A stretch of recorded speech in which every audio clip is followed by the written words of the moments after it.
of the trip. I'd like to confirm a quote. Getting to run around for 2 hours. I'm Looked up by personally how much money was involved. It's over $1,000. Was it over $10,000?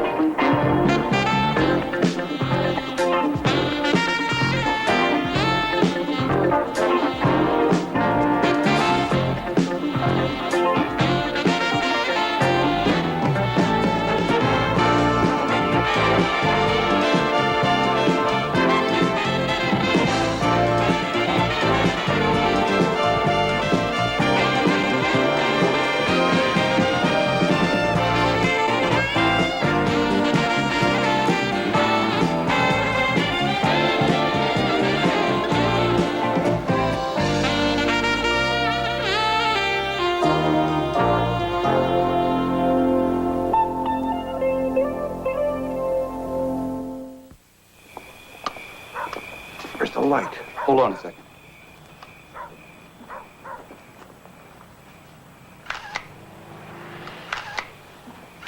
Okay, officer.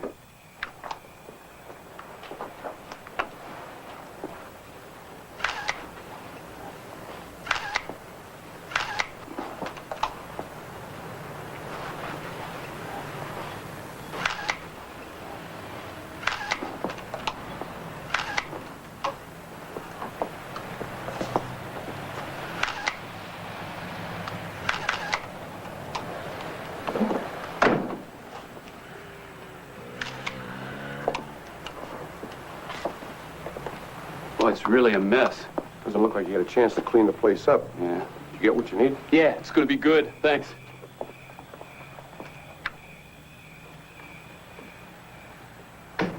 We blew it, Thea.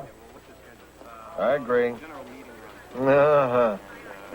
I'm not patronizing you, I'm agreeing. Yeah, well, then they're taking a dinner break. It's not the same thing. Have a good weekend. You too. Thea, we just have to remember that things aren't the same as they were when you were city editor here. Uh-huh. Right. Goodbye, kiddo. Have a good one, Art. Night. Oh, Reuben. Thea Taft says I owe you an apology. She says that your story on the missing kid was better than we played it. I told you so. One little old lady's opinion. One sharp little old lady. Hey, Lou, how come we didn't think of this? You see this, Art? Plane crash in Germany? Yeah, I did. This old guy Hochberg from L.A. was one of the American victims. They went into his apartment in Whittier and took pictures of how he left it. I mean, the dirty dishes, laundry all over the place. Yeah, you could just picture this old man sitting there, living out his life, going on, and cut off. Good idea. Well, we had the interview with a neighbor. Look at these pictures. Nice. I hope Thea Taft doesn't have my home number. Even I'd be calling me about this. Good weekend, guys. You too. Night, Lou. Hey, guess what? I'm a newspaper man at the end of an awful week. Don't ask me to guess what. I've been appointed to the Western States News Council. I just got the call. Congratulations. Thanks. What's wrong? Nothing. That's what you want to do with your life. Why wouldn't I? You know those stupid cases they bring before the council. Some guy in sports writes, professional wrestling is a fake. So Mad Dog Monsoon reads it, doesn't enjoy it, and brings his case before the news council. It's better than giving a sports writer a body slam. So you have the excruciating pleasure of trying to decide if the story is journalistically fair or if the reporter should be censured. I think it's a good way for journalism to regulate itself. What do we need it for? If we're wrong, we print a retraction. It's not that simple, Lou. Newspapers do screw up. Some less than others, I hope. Hi. Hello, Miss Bidger. Mr. Grant, I just heard about your appointment to the council, Mr. Hume. I'd like you to know how very pleased I am. Thanks, you didn't have to come all the way down for that. Well, I didn't. I'd like to speak to the two of you privately, please. Oh, sure. Come on. You both know Gordon Bauman, don't you? Yeah. Publisher? Well, for years he's been after me to write my autobiography, and I've always said I didn't think I was interesting enough. I suppose I convinced him because he's finally stopped asking me. It's too bad. I think you're underestimating yourself. Well, I'm glad you said that, because now someone else has called me. They're putting together a collection of autobiographical pieces about powerful women in America. it's to be called Women with Clout. God willing, they'll change the title. Sounds interesting. Well, I've been making some notes since then. I find writing about oneself is a lot more difficult than I thought. I think I need a collaborator. Can you give me some suggestions? There's Ted Coleridge of the Times. He's written a dozen books. A really fine writer, good with biographies. I was thinking of someone with the trib. Is that really such a good idea? Why wouldn't it be, Mr. Brown? Well, I don't know. Maybe it'd be better to have someone with a little more detachment. Why do you want someone from the Trib? Because if I want someone from this paper, I ought to be able to get someone without an argument from either of you. What about Regina Kelly from the Today side? I don't want this to be a puff piece. There's also Rossi. Joe Rossi and me alone in a room for a month. Mr. Grant, I'll give you 10 seconds to think that one over. No, I was considering Billy Newman. How do you think she will respond? Attention, please. Those aren't for me. Yes, they just keep coming. Oh, it looks like a funeral parlor in there. Why don't you take these home for yourself? Oh, I shouldn't. Please. Then take the rest of maternity. I would like to keep the lilies. That's very nice of you. That's the least I can do, dear. Bye.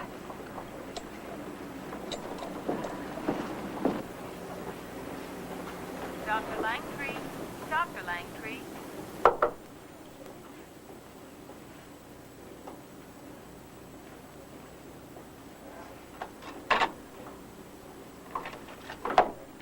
Dr. Stockley.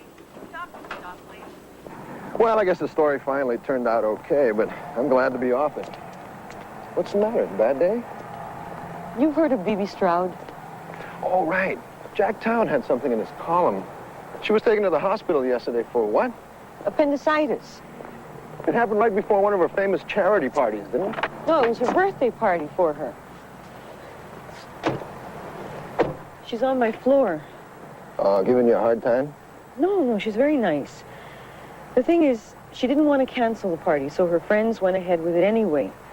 There were a lot of important people, and they made a tape of it so that she wouldn't feel left out. So? I did something I know I shouldn't have. If I tell you, I won't be able to undo it. Amalia, what? Okay. Listen to this. Oh, listen, the crew from That's Incredible is here tonight. They heard you were the only person in the world who gets younger every birthday. That it? Speaking of That's Incredible, did you see who was on last week's show? A Chicano family with just one child and paid-up car insurance. Oh, Jim, that's terrible. Oh, well, then you don't want to hear about why only 500 Mexicans attacked the Alamo. Okay, why? Because that's all that could fit in 2 cars. Well, If you want me to invest in this as a new party record, forget it. don't you recognize the voice? Who? The big comedian making all the racial comments. Speaking of That's Incredible, did you see who was on last week's show? A Chicano family with just one child and paid-up car insurance. Sounds sort of familiar. Jim Garbers, Councilman Jim Garbers. Where'd you get this tape? I have to protect my source. Really protect. This is a copy. The original is back with the owner. Mm-hmm. Your wife still working at Wilshire Memorial? Look, I want to quote it for the Garbers story I'm doing. I don't think so. Why not? Oh, it just doesn't seem right. This is a private party. With public figures who knew their comments were being recorded. No, they didn't know it was going to get out. We should publish this, Lou. Haven't you ever made a joke in your life? People say things sometimes. Doesn't necessarily mean you're a bigot. You know that a large portion of Garber's constituency is Latino. In fact, I voted for him. They have a right to be told what the representative thinks of them. What'd you two do? Get together and prep for this debate? Yeah. Oh. Are you 100% sure that voice is Garber's? Took me all weekend, but I tracked down some of the help from the party. The bartender confirmed it, off the record. That makes 2 sources, one of them right in our hands. All right. Look, We'll run it by the legal department. If they say it's okay, we'll go with it. Great. Then the woman has no complaint against the nature of the TV interview itself. No, only objection was to the attitude of the anchorman when they cut back to the studio. Well, what did you expect? Hush reverence? She was discussing a singing seal. Hardly seems worthy of our counsel's time, does it? Our time isn't the question. We're discussing the validity of the complaint. I realize that the Tribune is a big operation, Mr. Hume, but if you're too busy, perhaps you shouldn't have taken the appointment. I didn't mean... Oh, of course not. All in favor of accepting this case for investigation? Opposed?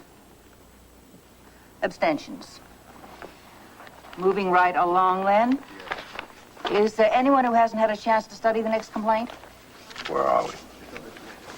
The photo spread on the plane crash victim's home. The family is charging invasion of privacy. It's right in front of you. Okay. I got it. You're welcome. Terrible. Can you imagine anyone living like that? Was the family informed about the feature beforehand? Well, they said they had no idea until a friend saw it published. The photographer went along with someone from the sheriff's office when they were sealing the house. Where are they legally? I mean, can you invade the privacy of someone who's dead? Well, the family isn't bringing legal action. They're asking us to question the journalistic responsibility and the way it was handled, and I think that's something we should follow through on. I move we hear the arguments. I second that. I'm not clear on one point. We don't discuss now. You'll get your chance later. Well, I have to tell you, I think I'm the wrong person for this. Don't be modest. Mr. Grant, give me some help here. Why don't you do it? It's not that I don't think I'm a good enough writer, but basically I'm a reporter. You wouldn't hire a photojournalist to shoot a portrait. She's got a point.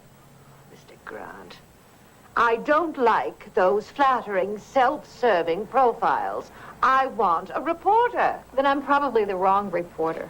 Some people think of me as a softie, but I'm not. I'm tough. Tell her, Lou. That's true. She can be tough. I can be tough, too. Tell her, Mr. Grant. She can be tough, too. Well, what's the deadline? 4 weeks. Oh, that's pretty tight. I don't think Lou can spare me. I'm sure if I asked him nicely, he'd oblige. Oh, we can work something out. I really do think this could open up a great many things for you.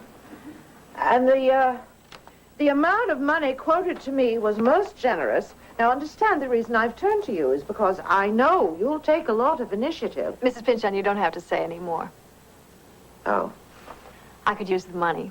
And as long as I have a free hand, I think it would be a very interesting project. Thank you for thinking of me. Well, I couldn't be more pleased. Now, I'll need you every morning for 3 hours until we get the groundwork done. Oh, I don't think I have 3 hours. We'll need at least that. I told you, she's tough. Lou Grant will continue in a moment here on A&E. You know, I can't figure out what's wrong with this woman on the news council. Let me try something on you. I'm sitting in here, you walk in, and I stand up. What do you think? About what? Are you offended? That you were polite? No. Why should I be? Well, I don't know. I mean, some of these women think it's sexist for a man to stand up and open doors. Maybe she's like that. Maybe, but I think it's nice. Could have been something I called her. Honey? Ms. Sutton. Maybe I should have called her Ms. Hall Sutton. I mean, what do you call a hyphenate? Maybe you should have called her Dr. Hall Sutton. Didn't you say she's a dean? Of the law school. You think that's it? I think you're making too much of it. She's probably crazy about you, just trying to hide her true feelings. You realize we're overlooking a pretty obvious point here. Maybe you just rub her the wrong way.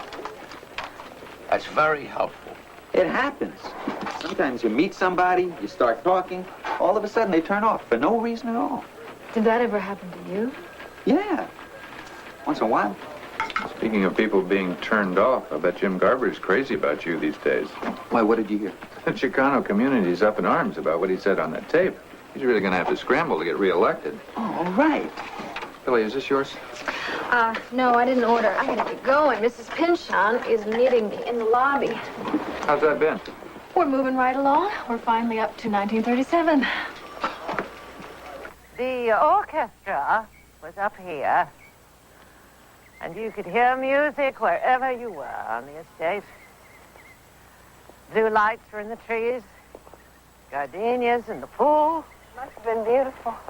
The occasion was a gala for the Duke and Duchess of Windsor, thrown by the British consulate. It was a diplomatic crowd. I didn't get invited. Matthew was courting me. It was all very exciting. He was 35. He was already the assistant publisher in my father's paper. Every girl in town wanted him. Anyway, I insisted that he get us in. Matthew wasn't fond of the Duke, whom he considered a bit dim on certain matters. And when he couldn't wangle an invitation, I behaved as if it were the end of the world. I was terrible. You know how you can be when you're 20. But the afternoon before the party, he showed up at my house. He did it. Brilliantly. He had us smuggled in as part of the caterer's staff. We served drinks and hors d'oeuvres. It was a riot. And nobody spotted you? Oh, nobody looks at servants. My dear, the things we overheard that night. Oh, and I remember after it was over how sore my feet were. I imagine the host was rather surprised to see a maid and the bartender zooming down the drive in a Packard convertible. I didn't get home till after dawn. My father was furious. Was that the first time you stayed out all night?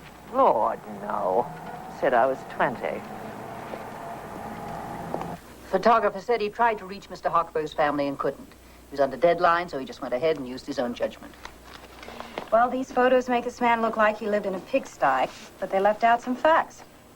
This man was on his way to Germany for the first time in 40 years because his sister died of a heart attack. Didn't have time to clean his apartment, and he certainly didn't expect a visit from the press. It's an invasion of privacy. Beyond that, when the man's family asked for a correction, it was ignored.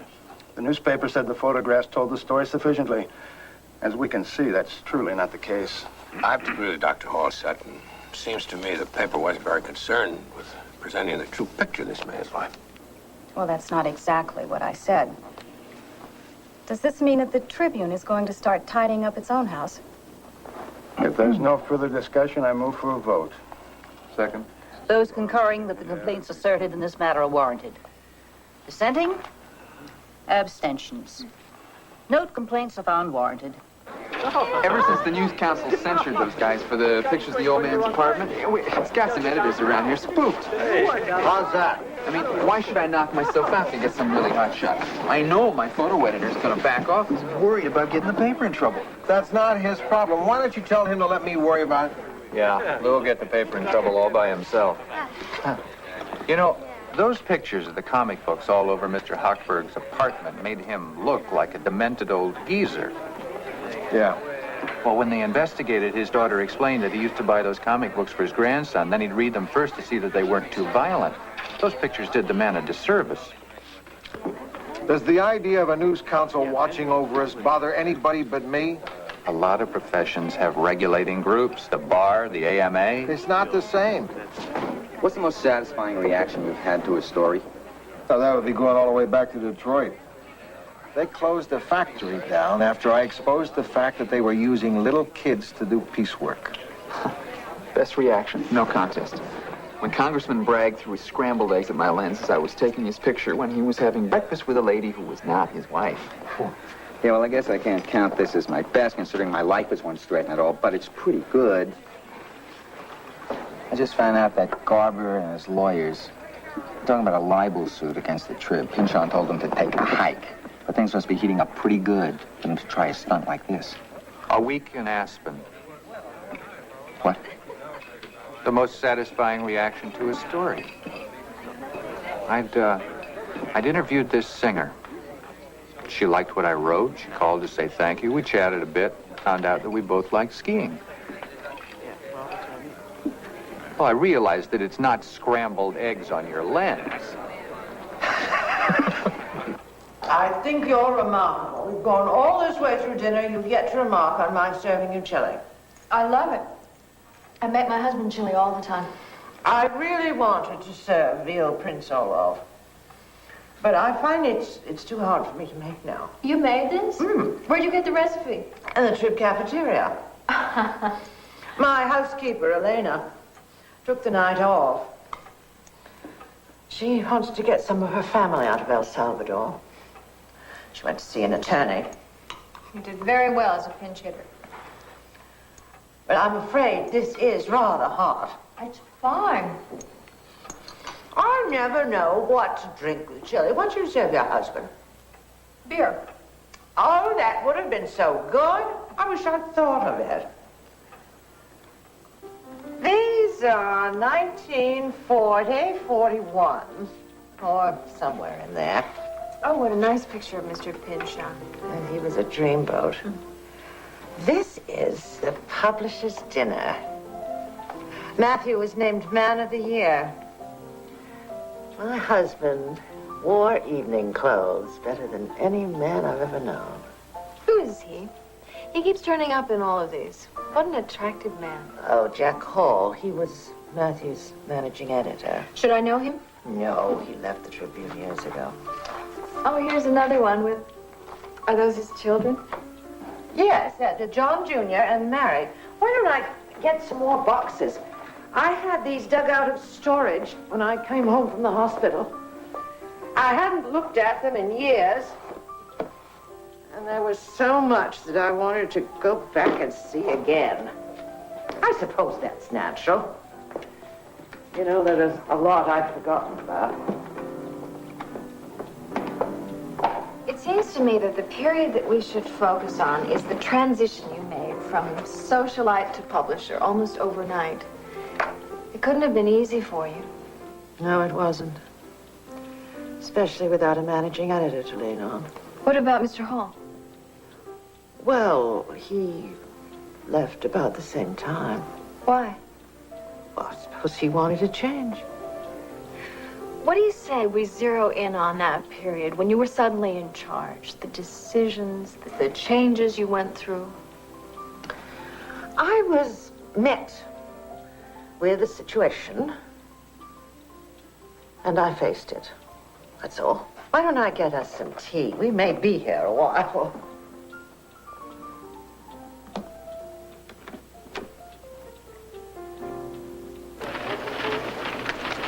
You guys did a nice job on that second trust deed scam. Oh, thanks. I want to do a follow-up. Good idea. Luke?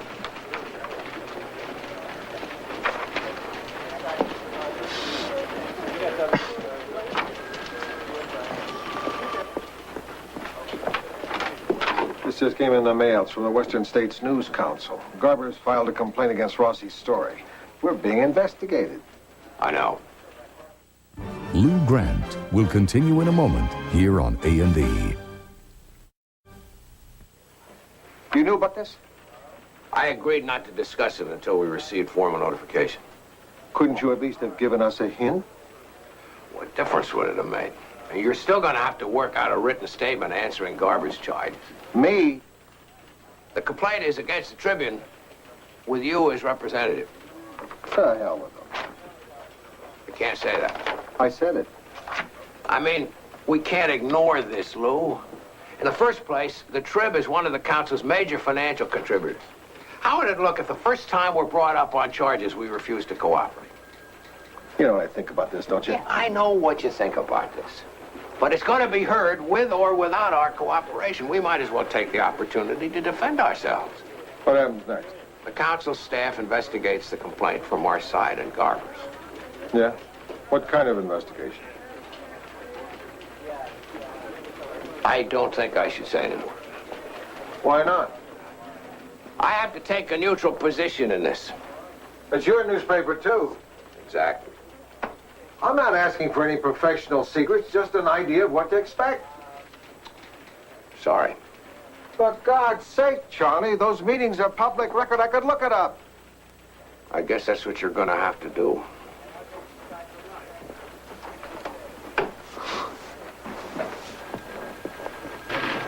Hope you made the right decision. About what? The News Council complaint. What are you doing, listening at keyholes? Word's been out all morning. I just hope we're going to ignore it. Well, we're not. What? I'm sorry, but if you think I'm even going to dignify those charges by going up in front of that stupid boy... You won't have to. You may be questioned, but the complaint's against me. You? Yeah. How come? It's my story.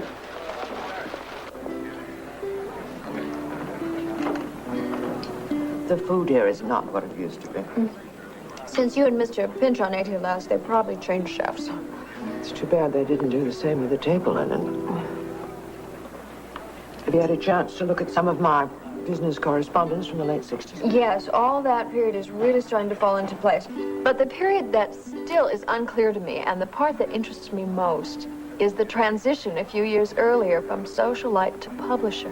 Well, possibly, because it's the least clear to me, too. It was so emotionally confusing. I had so much to do, I could scarcely think. I'm sorry, I can't be more helpful.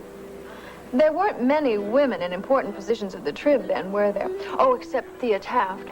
Well, Thea had already retired as city editor by the time I took over. Did you expect to succeed your husband? I never dreamed I'd have to make that decision. What happened? Did the board insist, or...? The board suggested I take a figurehead position so the paper could continue in the family tradition. Then they were surprised when you took an active role as publisher. No doubt, that's what I did. So, Paul McAndrews was on the board that year. Did I tell you about the terrible fight we had over Adlai Stevenson? To keep on this just a minute, why did you become active? Actually, it was less over Governor Stevenson than his campaign manager, who was an old nemesis of Matthews. It was in 1956. Okay, right. I don't know. I can't get anything from the cops. They're keeping it quiet. I just want you to know I am really ticked off. Okay. I just came from an interview with some bozo from the News Council. I have never seen worse journalistic instincts. I wound up feeding him questions to ask me. Oh, good. I hope you helped him really nail us. Oh, don't worry, I had the answers ready. But I can't believe these are the people questioning my professional judgment. Did they talk to you yet? Yesterday. Do you agree with me? I think if H.L. Mencken were on the Western States News Council, you'd call him a bozo. And yes, I agree with you. Did you ever know somebody named Jack Hall? Sure, former managing editor. Great with the ladies. You knew it? No, but people used to tell me that I reminded them of him. So I assume he was great with the ladies. Why? It's for the piece I'm doing with Mrs. Pynchon. I'm trying to find some information about the period when she took over the paper. For some reason, she won't talk about it. It was probably a hard time for her. It's right after her husband died. I'm sure. Anyway, this guy, Jack Hall, was right in there, and he seems like the person to ask, but I don't know where to find him. Try Forrest Lawn. He died about 6 or 7 years ago. I remember running the story. Damn.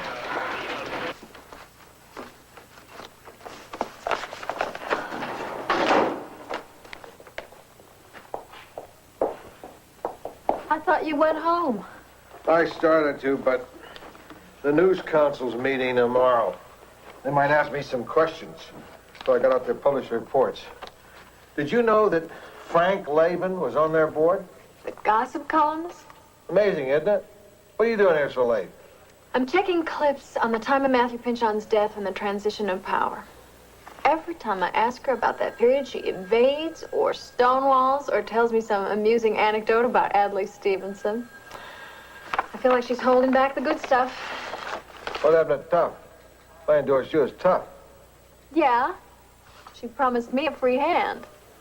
And every time she stops giving it to you, you grind to a stop. I'm not grinding to a stop. I'm spending my evenings in the library. Listen, the more she denies that anything interesting went on in that period of her life, the more I know there was something cooking. Oh.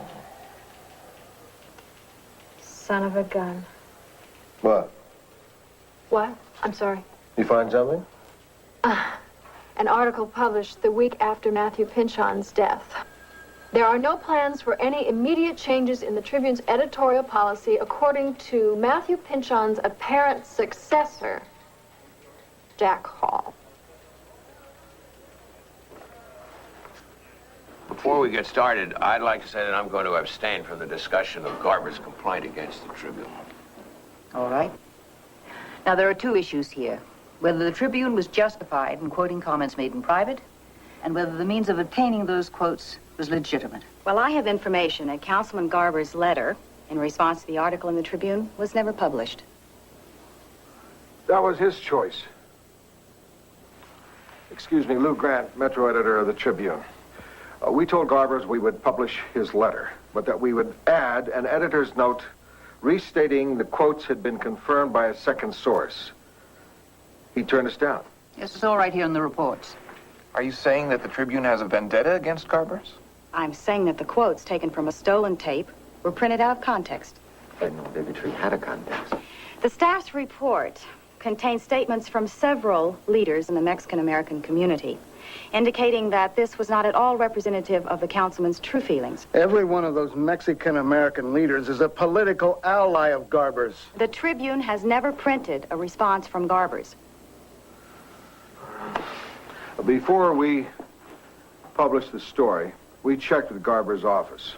They denied knowing the existence of the tape and refused to comment. It's in our story, and it should be in your report. Mr. Grant, this is not allowed. There's no rule against it. What did you want to say, Mr. Grant? Just that we printed the quotes verbatim. There was no editorializing or comment. May I ask you where you got the tape? The source was promised anonymity. And the person who confirmed that he had made these jokes? Also confidential. Is it custom for you to use quotes from a private conversation? Technically, the party wasn't private because of the number of people there. But Mr. Garbers was not aware that he was speaking for the public record. I suppose not, or he wouldn't have said what he said. I see. Is there anything else that you'd like to tell us?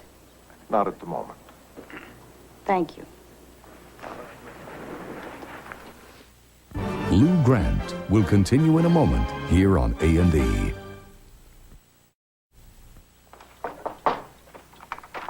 Come on in, honey. Oh, just a second. That's a good follow-up on the Brentwood murder. Don't tell Lou I said so. It'll go to his head. I won't. I hear you tied the knot. Yep. If you wanted a ball player, why didn't you go after Venezuela? At least you'd be rich.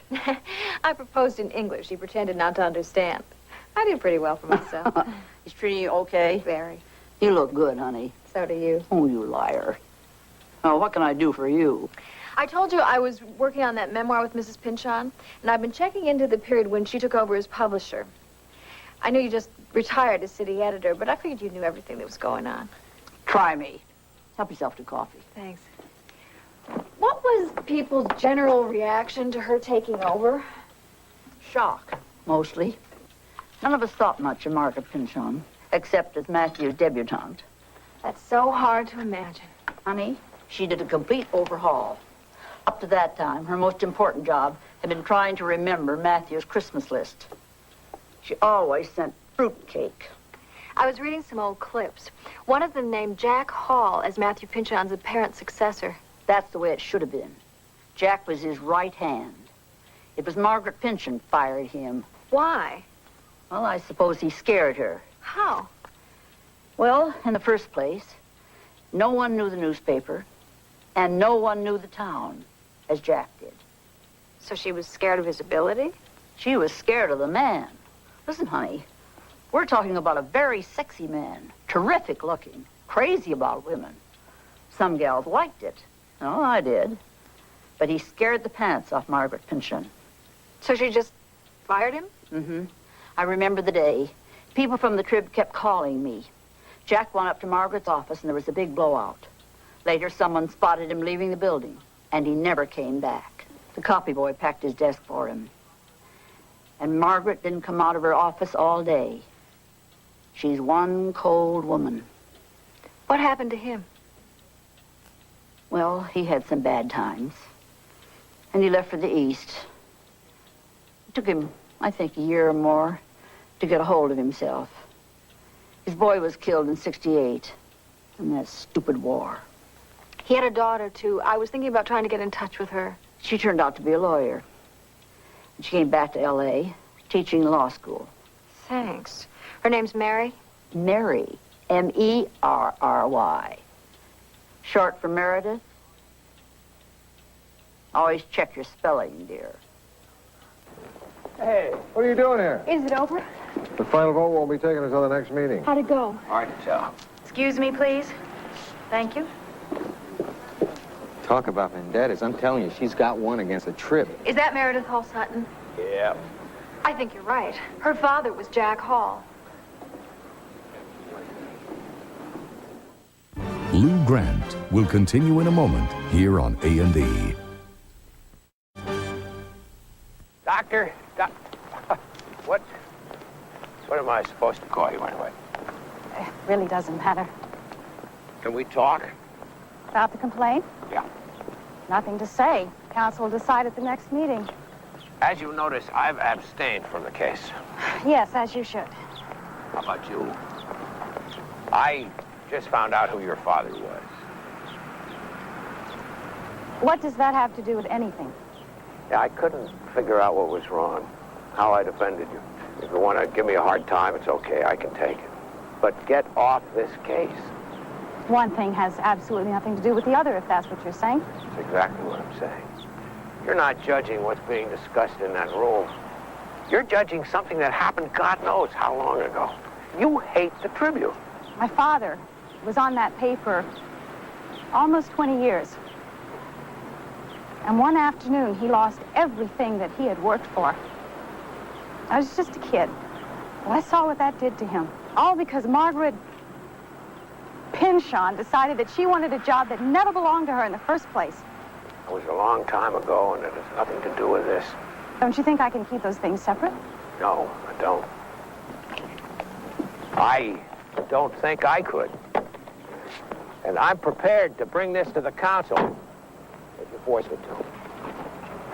One thing that I'm sure would never occur to you. Whatever else may have happened, I do have an opinion about the Garber's case. And what your editor did was wrong.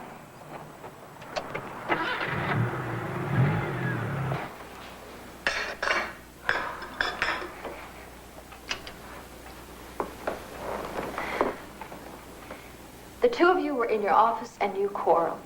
I need to know what happened the day Jack Hall was fired. You do not need to know that.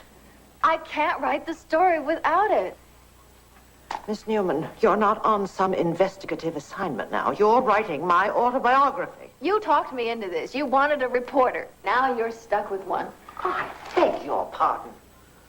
This is your own curiosity about some possibly titillating subject that's motivating you. Don't wave your high-flown journalistic principles at me. With all due respect, Mrs. Pinchon, I think you should get someone else for this. Are you retiring from your assignment? Or do you want to take leave of our whole association?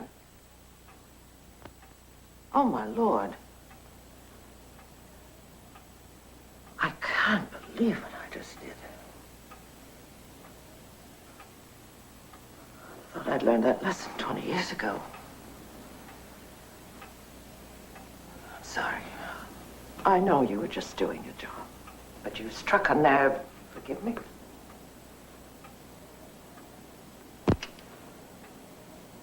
You know, in order to do this piece, I don't have to write about what happened between you and Jack Hall, but I think I have to know about it. Then you must understand the times. I was in my 40s. And that age was very different for a woman then. The best times were supposed to be over. And then suddenly there was Jack. Hall, Jack Hall. Attractive, available, and extremely attentive. It was a lover's quarrel. That was part of it. We were getting closer, and things had just become really serious when Matthew died. You can imagine how I felt. Guilty about Jack and me. Terrified. terrified about the responsibilities I faced. A lot of people assumed that Mr. Hall would be Mr. Pynchon's logical successor. Well, Jack certainly did. He was a very good managing editor. Matthew always had great reservations about giving him the ultimate policy-making decisions. But Jack was desperate to be the publisher no matter what it took. And I convinced myself the reason he went after me was to secure his position. Well, he thought he had all the cards.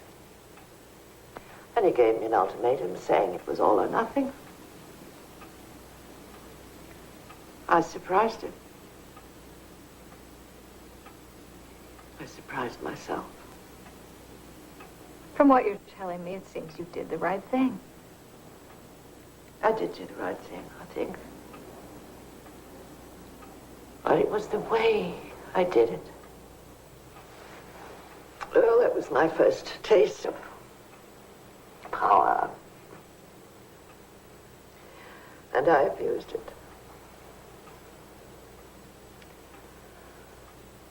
I have tried never to do that since.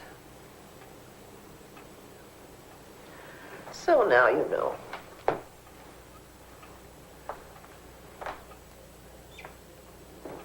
I don't think we need all those details in our story. Good.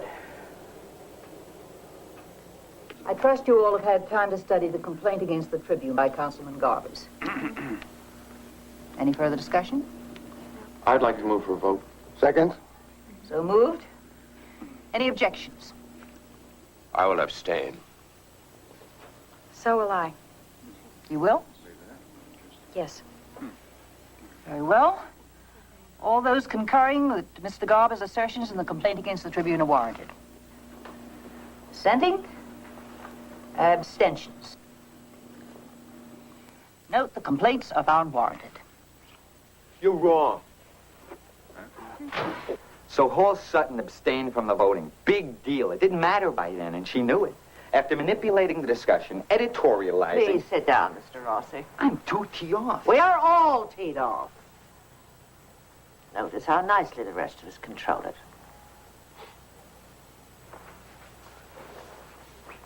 I'm infuriated because I've supported the council all these years. But the question now is, how do we acknowledge their decision? I say we don't acknowledge it at all. Charlie and I were talking about it. We'd like to run a story, straight news, reporting the council's decision. And next to it, we put an editorial with our response. And below that, we rerun Rossi's original article about Garbers. In other words, let the reader decide. Exactly. Excellent. I just hate giving those jokers any free publicity. I must admit, my initial reaction was to withdraw our support. Are you? Are you going to withdraw your support? Excuse me, let me say something. I've taken my licks on the council, and I think I have as much reason as anybody else to pull out. But I still believe in the basic principle of this profession monitoring itself. And if I could tough it out with Dr. Ms. Hall Sutton, or whatever the hell her name is, I think the Tribune can take it, too. Almost my very words, Mr. Hume. Okay, Lou.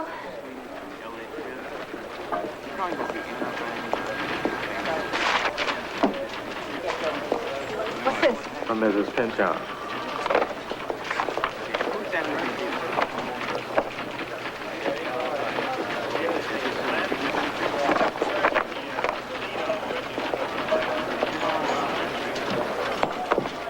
If anybody wants me, I'll just be back in a while.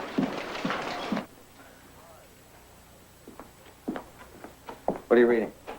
A present. Women with Clout. My part. Bad title. I know. It's the piece I wrote on Mrs. Pynchon. She had it bound for me. Wow. You know, Rossi, we may have had our differences, but one thing I've always admired about you is your ability to keep a secret. Well, thank you. I mean, you're the only person on this newspaper I feel I can tell something to and be absolutely certain you won't betray my trust. Well, I think if you're any kind of a newspaper man, you have to be able to do that. There's something I'm absolutely dying to tell somebody. Do you give me your word you will never tell anyone, ever? Sure. Okay. Listen.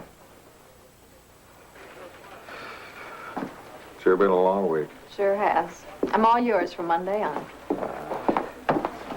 You're really sadistic, you know that? I am. Why? No. You can feel free to tell me. Rossi. I haven't been able to think of anything else all day. What's going on? Nothing. Is there, Rossi? No. Good evening, all. Hello, Mrs. Pinchon. Evening. Hi.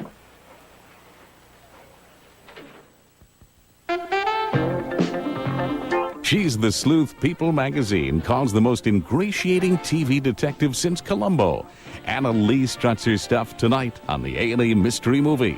Now, why is a 10-year veteran cop taking unnecessary chances with his life? His partner steps in to solve a mystery on Police Story, next on A&E.